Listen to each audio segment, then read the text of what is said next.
Hello friends, in this video I am going to tell you how you can easily enter safe mode in Windows 11 and how you can easily also exit the safe mode in Windows 11.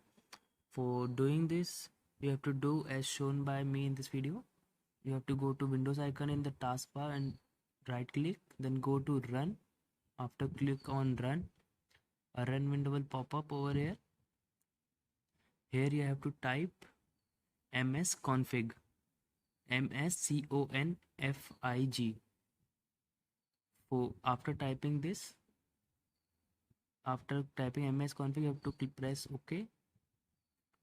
After you click OK, this window will pop up where you can see different startup option in the system configuration setting. But we have to go to boot. After we go to boot, below in the boot options you can see safe boot, where you can enter safe mode easily. You have to enable here network instead of minimal.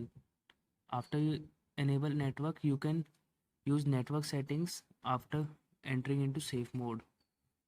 Be sure that you select the network mode while entering into safe mode.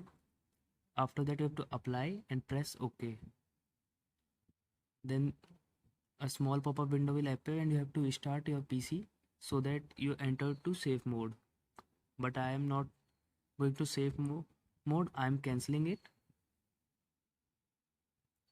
Now I will also tell you how you can exit the safe mode. You have to repeat the same process.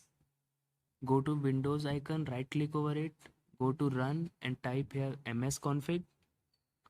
Then you have to go to boot and unselect the safe boot and apply the settings, then press OK.